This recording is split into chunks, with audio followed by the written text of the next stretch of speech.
Assalamualaikum warahmatullahi wabarakatuh. Video kali ini akan menjelaskan terkait cara menghitung gaya-gaya batang dengan menggunakan metode Cremona.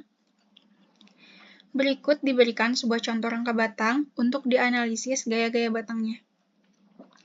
Perhatikan langkah-langkah yang akan dilakukan agar memudahkan dalam memahami cara menghitung gaya batang menggunakan metode Cremona. Pada rangka batang yang sudah disediakan ini, pembebanannya diletakkan secara simetris, artinya beban yang ada di sisi kiri rangka batang sama besarnya dengan beban yang ada di sisi kanan rangka batang.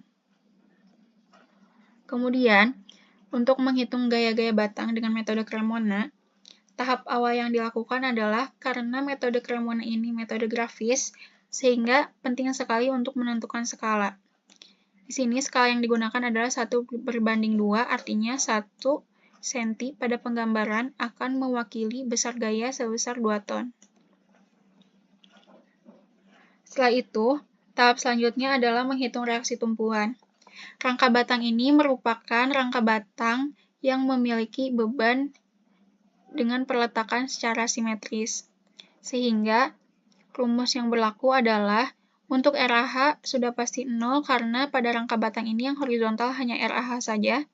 Kemudian untuk menghitung RAV dan RBV menggunakan rumus total beban dibagi 2, maka masukkan harga nilai P1, P2, P3 ke dalam rumus, yaitu 2 ditambah 6 ditambah 2 dibagi 2 adalah 10 dibagi 2, yaitu 5 ton.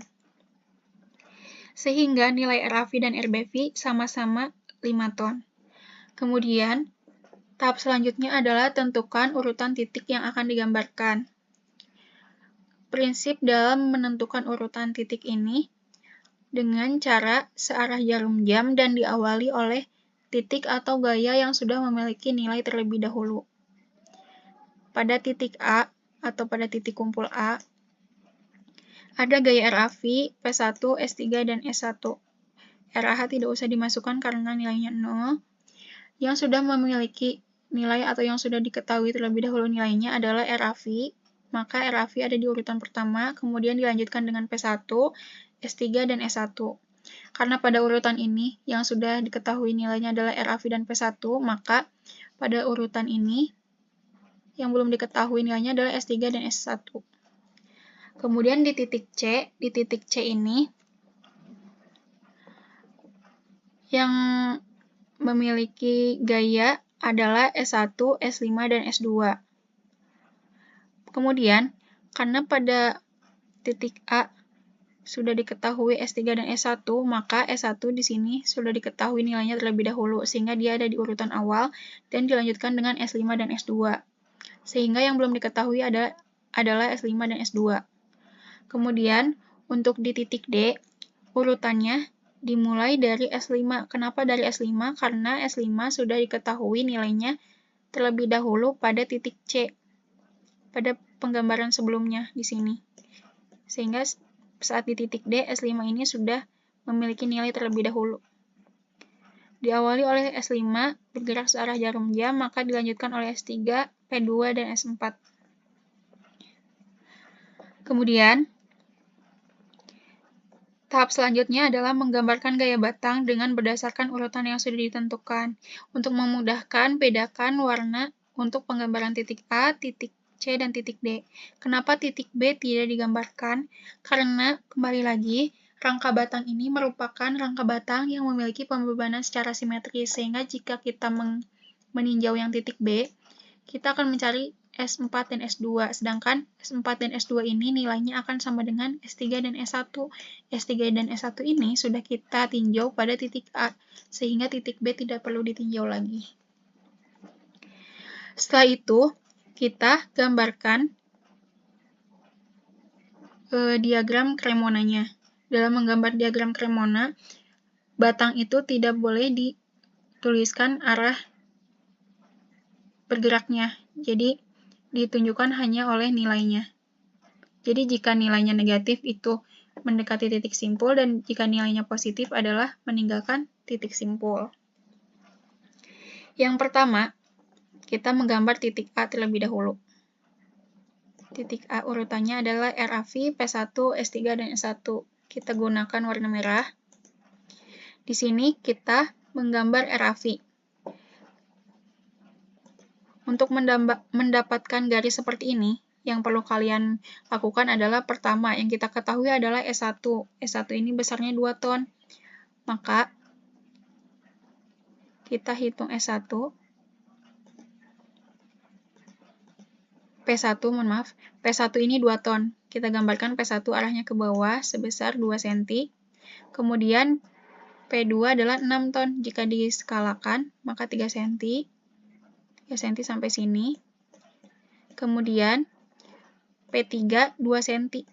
P3 2 cm sama dengan P1. Arahnya ke bawah. RAV ini besarnya adalah 5 ton. Maka 5 ton adalah dari sini sampai sini. RBV terlebih dahulu. Kemudian RAV juga sama 5 ton. Sebenarnya garis RAV dan RBV ini ada dalam satu garis yang sama dengan garis P1, P2, dan P3. Namun untuk memudahkan, jadi digambar ulang di sini untuk garis RAV dan RBV. Nantinya RAV dan RBV ini ada di memotong di pertengahan garis. Seperti itu. Kita sudah mendapatkan garis P1, P2, P3, dan RAV dan RBV.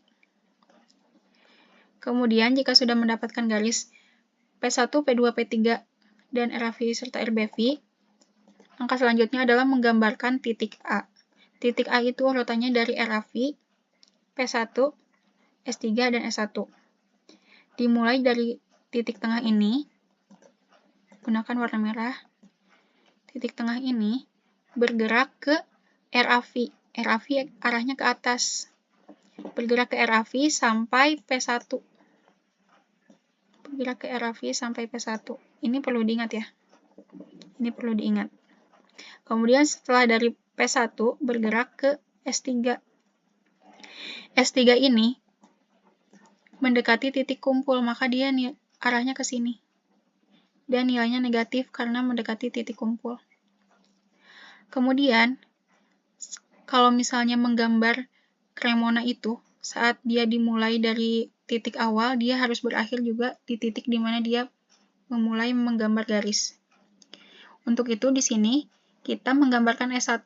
S1 ini, di sini, S1 akan meninggalkan titik kumpul, maka dia bersifat positif atau tarik.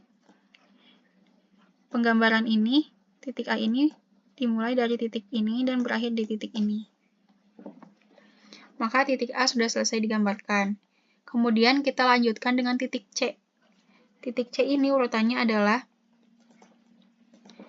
S1, S5, dan S2. S1 di sini tadi berakhirnya. Kemudian kita tinggal gambarkan S1 meninggalkan titik kumpul. Kemudian S5 ini, S5 kan vertikal. S5.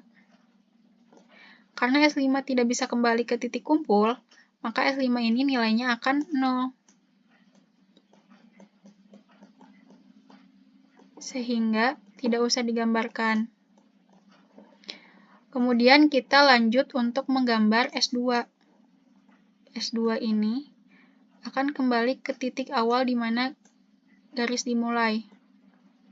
Maka S2 meninggalkan titik kumpul dan bernilai positif atau bersifat tarik. Setelah itu, kita lanjut untuk menggambarkan titik D. Titik C sudah selesai ya. Kita lanjut untuk menggambarkan titik D. Urutannya adalah S5, S3, P2, dan S4. Untuk menggambar S5, tadi kita sudah mengetahui bahwa titik S5 itu di sini. Maka, dari titik S5, kita menuju ke titik S3 dengan mendekati titik kumpul, kemudian bergerak ke P2. P2 ada di bawah, di sini. Dari P2 ini, kita membuat S4. S4 ini akan kembali ke titik awal di mana garis dimulai. tadi diawali di titik S5, maka kita harus kembali ke sana. Maka S4 ini mendekati titik kumpul, artinya dia negatif. Hingga perhitungan Cremona ini sudah selesai. Untuk mengetahui besar S4, besar S3 dan S1 serta S2, tinggal dihitung menggunakan penggaris. Berapa ukurannya? Itu adalah besar dari gaya batangnya. Kemudian sudah diketahui bahwa S1 ini besarnya adalah 5,199, S1 sama dengan S2 sama-sama positif, S3 dan S4 sama besar dan sama panjang dan sama-sama negatif, yaitu negatif 6. Serta S5 ini 0.